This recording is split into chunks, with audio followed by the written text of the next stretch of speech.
আমার কাছে আমার প্রিয়জন কে জানেন? আমার সন্তান। আমার সন্তানের মুখের দিকে তাকিয়েই কিন্তু আমি হাজারো কান্নার মধ্যে বেঁচে আছি। শুধুমাত্র এই হাসিটার মধ্যে কিন্তু অনেক দুঃখ আছে, অনেক কষ্ট আছে। একসময় আসবেন, গল্প করব। কিন্তু একটা কথা কি জানেন? যে এই যে একটা মেয়ে, প্রতিটা মেয়েই কিন্তু অনেক কষ্টের মধ্যে থাকে, তারপরেও কিন্তু তার সন্তানের জন্য সে বেঁচে থাকতে চায়। কারণ সে জানে যে একটা মা জানে যে একটা মা না থাকলে তার সন্তানের যে কতটা কষ্ট এবং তার পরিবারের যে কতটা কষ্ট, এই দুইটা মানুষের কষ্ট ছাড়া আপনার কষ্টটা কেউ অনুভব করবে না। আপনি যত জনকেই ভালোবাসেন, আপনি না থাকলে আপনার সন্তান অনুভব করবে যে আপনি নাই, সে তার ভবিষ্যৎ অন্ধকার হয়ে যাবে। দ্বিতীয়ত আপনার মা এবং আপনার বাবার, আপনার কিন্তু হচ্ছে আপনাকে ছাড়া একদমই চলবে না, কারণ তারা সারা জীবন চোখের পানি ফেলবে। এছাড়া দ্বিতীয়ত আপনি যতই মন প্রাণ দিয়ে অন্যজনকে ভালোবাসেন না কেন, সে কিন্তু কোনো দিনও আপনাকে মনে রাখবে না।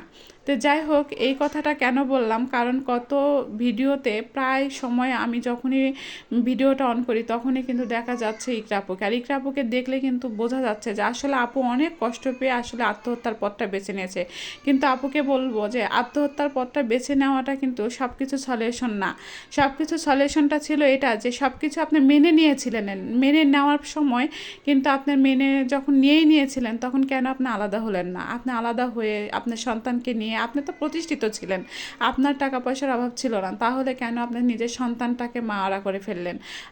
আমি বলবো যে আপনি যেখানেই থাকেন ভালো থাকেন, সুস্থ থাকেন, আপনাকে যেন আল্লাহ বেহেশতবাসী করুক। আমি সবসময় এই কথা বলবো। কিন্তু একটা মানুষ এতটা কষ্ট পেলে যে আত্মহত্যার পথটা বেছে নেয়, সেটা কিন্তু আমরাও বুঝি, আমরা মেয়ে তো এই জন্যে বুঝি। কারণ আমাদের হাজারো হাসির মধ্যে কিন্তু অনেক কান্না লুকিয়ে থাকে, যা আমরা সবাইকে দেখাইতে পারি না।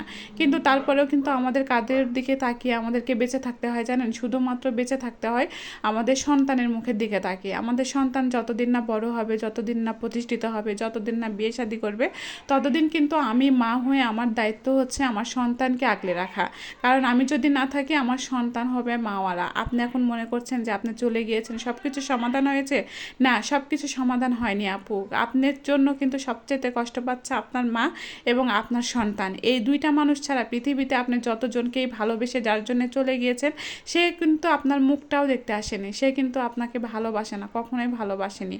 আর যদি ভালোবাসতো তাহলে কিন্তু সে কখনোই আপনাকে এরকমভাবে আঘাত দিতে পারতো না। এই জন্য বলবো, আপনি সব কিছু আগে থেকেই মেনে নিয়েছিলেন, কিন্তু কেন আপনি আত্মহত্যার পথটা বেছে নিলেন? আর আত্মহত্যার পথটা বেছে নিয়ে কেন আপনার নিজের সন্তানকে মারা করে ফেললেন?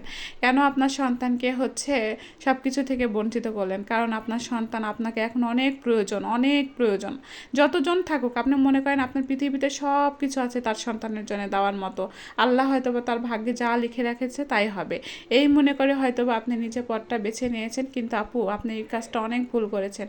আপনি যদি আলাদা হয়ে যেতে পারতেন তাহলে আপনার নিজের সন্তানকে নিয়ে আপনি অনেক ভালো থাকতে পারতেন। কত মা আছে এরকম, দেখবেন হাজারো মা আছে যে সন্তানের মুখের দিকে তাকিয়ে অন্যের বাড়িতে কাজ করেও কিন্তু তারা বেঁচে থাকে। তাই বলবো যে এই কাজটা ভুল করেছেন। কিন্তু বিশ্বাস করেন, যার জন্য আপনি মারা গিয়েছেন তার কিন্তু বিন্দু পরিমাণে একদমও কিন্তু কষ্ট হচ্ছে না। যা সে বলছে সেগুলো কিন্তু সব কিছু অভিনয় করছে, আর এটাই কিন্তু বাস্তব আপু। আপনি এটা ভুল করে ফেললেন।